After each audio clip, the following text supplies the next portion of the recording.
Hello students, आप सबका स्वागत है हमारे चैनल एम्पलीट्यूड स्टडीज़ 2.0 में।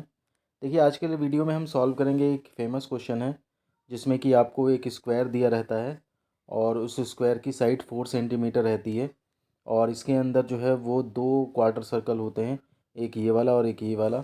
और इसमें ये पोर्शन जो है इसको ब्लू कर दिया जाता है, शेडेड कर दिया जाता है और पूछा जाता है कि शेडेड एरिया का जो है वो पोर्शन बताइए। मतलब ब्लू एरिया जो यहाँ पर है, उस ब्लू एरिया का कितना एरिया है ये आपको कैलकुलेट करके बताना होता है। तो पहली नज़र में तो ये सिंपल क्वेश्चन लगता है, लेकिन जब आप इसे सॉल्व करते हैं तो ये इतनी आसानी से सॉल्व नहीं होता है। आज के वीडियो में हम इसे प्रॉपरली सॉल्व करेंगे और इसका आंसर निकाल के आपको दिखाएंगे। तो आपने चैनल को अगर सब्सक्राइब नहीं है किया, सब्सक्राइब कर लीजिएगा। और आइए अब इसको सॉल्व करना स्टार्ट करते हैं।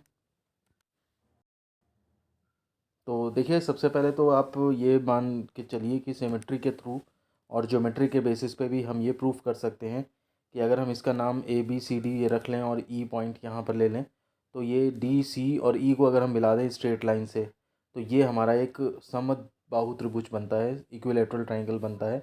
बाइसेमेट्री triangle D E C is equilateral triangle having each angle 60 degree. वो इक्विलेटरल समबाहु त्रिभुज के जो तीनों एंगल हैं 60 डिग्री होते ही होते हैं। अब यहाँ पर देखिए हम क्या करने जा रहे हैं। हम इसके अंदर जो है वो एक एक करके क्वार्टर जो सर्कल है उनके सेक्टर्स का एरिया निकालेंगे। तो सबसे पहले जो है क्वार्टर सर्कल हम ले रहे हैं डी ए सी, मतलब डी ए सी, ये वाला जो क्वार्टर सर्कल है इसको ले रहे हैं जिसका सेंटर डी पे है। ठीक है ना, इससे आपको समझने में आसानी हो जाएगी। इसके अंदर हमें जो निकालना है area of sector D E C. ध्यान दीजिए, डी ई सी सेक्टर कौन सा होगा, डी ई और ये सी यानी कि कर्व्ड वाला।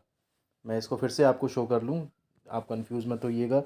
डी ई सी, तो ये डी ई और डी सी तो स्ट्रेट लाइन है और यहाँ पर ये कर्व्ड है। ठीक है ना, तो ये चीज़ जो है वो हम निकालने जा रहे हैं। तो ये यहाँ पे शो भी कर रखा है, डी ई सी यहाँ पे लिखना चाहिए था और 60 डिग्री ये एंगल है। तो आपका एरिया ऑफ सेक्टर का फॉर्मूला होता है pi r square into theta by 360। कहने का मतलब ये है कि अगर जैसे सर्कल है उस सर्कल में आपको थीटा एंगल पे के हिसाब से ही कितना एरिया बनता है, तो ऐसे ही सिंपली यूनिटरी मेथड लगा दिया है कि पूरा पाई आर स्क्वायर है तो 360 डिग्री पे है, तो 1 पे तो थीटा पे कितना होगा, तो pi r square into theta by 360। यहाँ पर देखिए 60 डिग्री है यहाँ पे एंगल, तो 60 यहाँ पे रख दिया और इसको रेडियस इसमें 4 रख दिए, वही 4 ये रेडियस है। और इसके बाद सॉल्व करके 8/3 पाई ये आपका इस सेक्टर का एरिया आ जाता है। ठीक है ना। अब आप ध्यान से देखिए, इसी सेक्टर के अंदर जो है वो हमने एक एरिया जो है वो स्ट्रेट लाइन, ये जो ईसी स्ट्रेट लाइन है और ये जो कर्व्ड लाइन है, इनके बीच का ये एरिया जो है इसे हमने एक्स नाम दिया हुआ है। ठीक है ना, ये एक्स जो है वो थोड़ा सा हम कैलकुलेट करके देखेंगे। उससे पहले हम क्या करते हैं, ट्राइंगल का एरिया भी निकाल लेते हैं, क्योंकि ट्राइंगल के एरिया को जब आप इसी सेक्टर से एरिया से सब्ट्रैक्ट करोगे तभी ये एक्स निकलेगा। तो ये ट्राइंगल का एरिया जो होता है समबाहु त्रिभुज का क्षेत्रफल √3/4 इंटू साइड का स्क्वायर होता है। तो √3/4 इंटू साइड यानी कि 4 का स्क्वायर, तो ये मिला करके आपका जो है वो 4 से 1 4 कट गया, 4√3 आ जाता है। हेंस एरिया एक्स जो ये वाला एरिया है, जो ये, तो ये इज इक्वल टू हो जाएगा 8/3 पाई में से 4√3 सब्ट्रैक्ट कर देंगे तो हमारे पास ये एरिया एक्स निकल आता है। ठीक है ना, ये ध्यान रखिए, ये वाला एरिया इतना इतना ये वाला एरिया है, पूरे सेक्टर में से ट्राइंगल का सब्ट्रैक्ट किया तो ये निकला है। ठीक, अब इसके बाद देखिए ये क्वार्टर सर्कल ले लीजिए, ये आपका जो है वो सी ई बी, ये आप ले लीजिए, इसे हम नाम देंगे वाई का। ठीक है ना, तो वो चीज़ जो है वो हम अब निकालते हैं। तो ये एरिया जो है वो सेक्टर का वाई जो है कैसे निकलेगा, तो उसके लिए थोड़ा सा एंगल अभी आपको चाहिए होगा।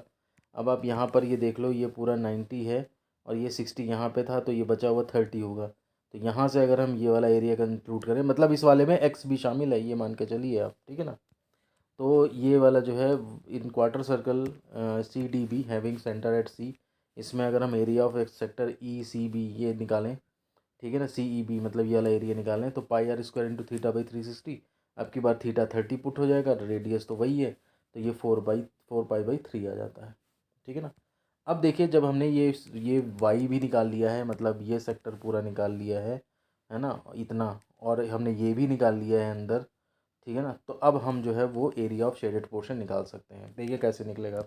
एरिया ऑफ शेडेड पोर्शन में क्या करना है, आपने पहले स्क्वायर ले लेना है। ठीक, अब उस स्क्वायर में से आप क्या करोगे, जो ये आपका ये क्वार्टर सर्कल निकला है, जो आपका जो ये एक्स है ये यहाँ पे, ठीक है ना, ये और वाई दो निकाले हैं। तो अब आप यहाँ पर ये ध्यान दीजिए कि अगर मैं पूरे सर्कल में से, ठीक है ना, और ये वाला जो वाई है, ये इतना वाई, इतना ये, और ये इतना ये वाई, मतलब वाई का डबल, ये वाला हिस्सा और ये वाला हिस्सा जो है वो अगर मैं हटा दूँ, ठीक है ना, तो हटाने से क्या हुआ, इतना हिस्सा हमारे पास ये बचा, वो तो निकल आया, लेकिन साथ में क्या गायब हो गया, अगर हम ध्यान से देखें तो हमारे पास ये चीज़ भी गायब हो चुकी है, जो ये एक्स वाला पोर्शन है, इधर भी और इधर भी वो एक्स जितना है, तो उतने को बस और जोड़ दीजिए। यानी कि हमारा square minus double of Y, ये वाला हिस्सा और ये वाला हिस्सा निकाल दिया, ठीक, लेकिन साथ में एक्स भी निकल गया है, तो +2 × x और कर लीजिए, वो एक्स वाला हिस्सा बाद में और जोड़ दीजिए, ठीक है ना। आप ढंग से समझ लीजिए इस लाइन को जो मैंने बोला है, रिवाइंड करके चाहे फिर से देख लीजिए, ये चीज़ इस तरह से सॉल्व होगी। तो वही हमने लिख दिया है, hence area of shaded portion is equal to area of square में से -2 एरिया वाई का एंड +2 एरिया एक्स का, ठीक है ना। एक बार चलिए मैं फिर से समझा दूँ अगर डाउट हो रहा है, ठीक है ना, क्योंकि एक बार ये वीडियो बन जाएगा तो उसके बाद फिर उसमें समझाना तो मुश्किल हो जाएगा। इसको थोड़ा जूम भी कर देते हैं हम, ठीक है। तो इसमें करना क्या है, आपने सबसे पहले ये ध्यान दीजिए, इसमें अंदर ये आपने क्या किया कि पूरा स्क्वायर लिया, स्क्वायर में से आपने ये यहाँ से ऐसे ये वाई एक घटाया और दूसरा वाई ये घटा दिया, ठीक। अब जब ये आपने घटा दिए यहाँ से, तो ये ठीक है, ब्लैंक निकालना था, ब्लैंक निकल गया, लेकिन साथ में ये वाला पोर्शन भी एक्स्ट्रा निकल गया है, जो ये पोर्शन था, तो उसको हमने क्या किया, +2 × x और कर दिया है, बस ये चीज़ है हिसाब। अब मुझे लगता है समझ में आ गया होगा, कमेंट करके बताइएगा आपको ये क्लियर हो गया है या नहीं। अब बस इसे सॉल्व कर देना है। एरिया ऑफ स्क्वायर मतलब साइड का स्क्वायर यानी 4 का स्क्वायर, -2 × एरिया ऑफ वाई यानी कि 4/3, और +2 एरिया, तो +2 और एरिया ऑफ एक्स का मतलब ऊपर अभी निकाला था 8π/3 -4√3। ये हमने क्वेश्चन नंबर फर्स्ट सेकंड बनाती थी, वहीं से वैल्यूज़ रख दी हैं, ठीक है ना। ये माइनस का 8π/3 +16 का तो +8π/3 हो गया, और ये सॉल्व करके 10.52 सेंटीमीटर स्क्वायर आ जाता है ये आपका। इस तरह से आपका ये क्वेश्चन जो है वो सॉल्व हो जाता है, ठीक है ना। तो काफ़ी ट्रिकी क्वेश्चन था और लगता है ये जैसे आसानी से निकल जाएगा, लेकिन जब आप सॉल्व करने बैठोगे तो थोड़ा मुश्किल पड़ेगा। और ये इसका डायरेक्ट आंसर भी आप निकाल सकते हैं अगर आप किसी उससे पूछेंगे जा कर के, जो ये लोग ऑटोकैड वगैरह इस्तेमाल करते हैं, तो ऑटोकैड सॉफ्टवेयर से ये एरिया जो है वो डायरेक्ट वो कैलकुलेट करके इतना ही, ये 10.52 सेंटीमीटर स्क्वायर ये बता देता है लगभग। तो मुझे उम्मीद है आपको ये वीडियो समझ में आ गया होगा, तो लाइक करिएगा और कमेंट में बताइएगा कि आपको ये कैसा लगा। और इसी के साथ हम इस वीडियो को ख़त्म करते हैं। उम्मीद है चैनल को अब तक आप सब्सक्राइब कर चुके होंगे।